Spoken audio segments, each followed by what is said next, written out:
بسم اللہ الرحمن الرحیم۔ عزیز طلبہ، ٹاپک ہے general Yahya Khan part 2۔ General Yahya Khan نے جب دوسرا مارشل لا لگا 25 مارچ 1969 کو اقتدار ان کے ہاتھ میں آیا، اس کے بعد جو بھی ابتدائی اقدامات کیے ان کو ہم نے پریویس لیکچر میں ڈسکس کیا،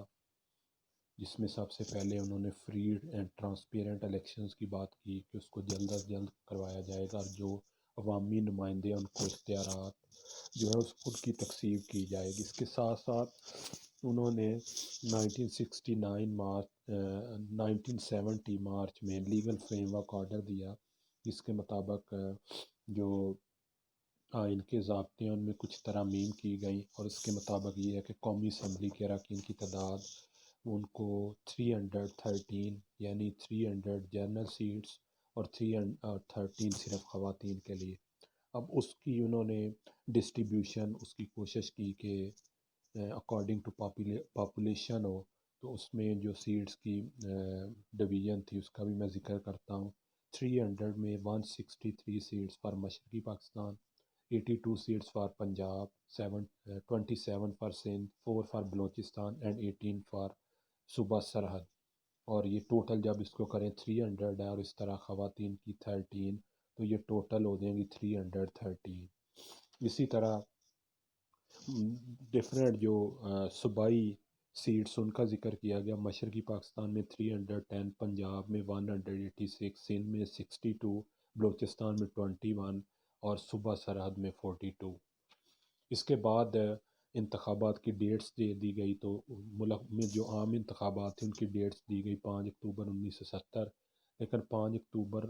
اس کے قریب مشرقی پاکستان میں ہولناک قسم کے سیلاب آئے، جس میں معاشرتی نظام جو ہے وہ تہہ بالا ہو گیا، اور ذرائع آمد جو ہے بری طرح ڈسٹرب ہوا۔ تو اس کے لیے صدر یحییٰ خان نے انتخابات کو 2 ماہ کے لیے پینڈنگ کر دیا۔ اس کے بعد انتخابات 7 دسمبر 1970 کو ہوئے۔ ملک کے دونوں حصوں میں جو انتخابی سرگرمیاں تھیں وہ عروج پہ تھیں، اور ڈفرینٹ جو سیاسی پارٹیز ہیں وہ اپنا نعرے اور منشور دے رہے تھے۔ اس حوالے سے جو منشور تھا پاکستان پیپلز پارٹی کا، وہ روٹی کپڑا اور مکان کا نعرہ بہت دلکش تھا۔ یہی وجہ تھی کہ مغربی پاکستان میں بڑی سے مقبولیت حاصل تھی۔ اسی سے قریب قریب نیب ولی خان گروپ جو ہے وہ بھی اس طرح کی چیزوں کے حامی تھے، لیکن ان کا دائرہ کار صرف صوبہ سرحد اور بلوچستان تک محدود تھا۔ اسی طرح مشرقی پاکستان کی بات کر لیں تو سب سے پہلے عوامی لیگ، اور اس کے علاوہ مشرقی پاکستان میں جو نیب کے کارکن تھے، رہنما تھے، ان میں پروفیسر مظفر اور مولانا بشانی گروپ تھے۔ انہوں نے بالکل الیکشن کے قریب آ کے الیکشن کا بائیکاٹ کر دیا، اور اپنا وزن جو ہے وہ مجیب الرحمان کے پلڑے میں ڈال دیا۔ یہی وجہ ہے کہ کلین سویپ کیا مشرقی پاکستان سے عوامی لیگ نے۔ اب رزلٹس آنے کے بعد ان کی ہم بات کریں تو اس میں یہ ہے کہ مغربی پاکستان کی جو 143 نشستیں تھیں ان میں باشمول خواتین 87 پاکستان پیپلز پارٹی کو ملی، اور جب بات کریں گے ہم مشرقی پاکستان کی تو مشرقی پاکستان میں 162 میں سے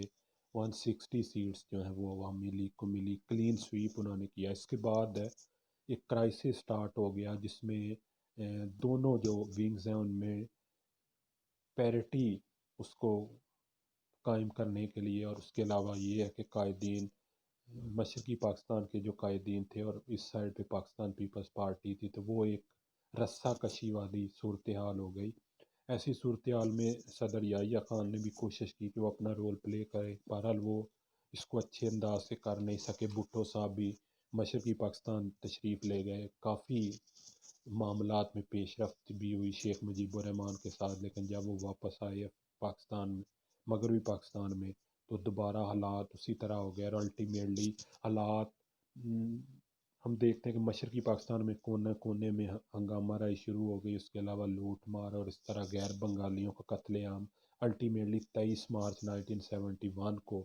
ڈھاکہ میں عوامی لیگ کے رضاکاروں نے بنگلہ دیش کا پرچم لہرا دیا، جس سے پورے صوبے میں مسلح بغاوت شروع ہو گئی۔ اور اس کے بعد یحییٰ خان نے ٹیکہ خان کو مشرقی پاکستان کا گورنر بنا کے بھیجا، اور اس کے بعد فوجی آپریشن سٹارٹ ہو گیا۔ تو فوجی آپریشن کے بھی کوئی حالات پہلے ہی بہت خراب تھے، کوئی مثبت نتائج نہیں آئے، اور ایسی صورتحال میں ہندوستان نے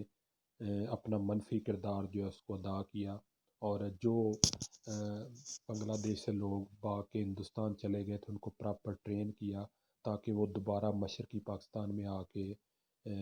اپنی ایکٹیویٹی سٹارٹ کریں۔ تو یہ وہ صورتحال ہے جس میں ہمیں ایک ریاست میں انارکی نظر آتی ہے، اور اس صورتحال کو ہینڈل کرنے کے والے سے اس ٹائم کے صدر پاکستان جنرل یحییٰ خان کوئی مثبت کردار ادا نہیں کر سکے، اور یہ ساری چیزیں انہوں نے بجائے کہ کوئی کسی نہ کسی لیول پہ کوئی ڈائلاگ اور کوئی اور حل نکالا جاتا، انہوں نے یوز آف فورس کیا اور ساری چیزوں کو پراپرلی ٹیکنیکل ہینڈل نہیں کیا، جس کے بعد ہم دیکھتے ہیں حالات دن بہ دن خراب ہوتے گئے، اور الٹیمیٹلی ہندوستان کی فوجیں جو ہیں وہ آ گئیں۔ اس کے بعد جو جنگ ہوئی اور جو صورتحال ہے اس کو ہم انشاءاللہ نیکسٹ جو لیکچر ہے اس میں ڈسکس کریں گے۔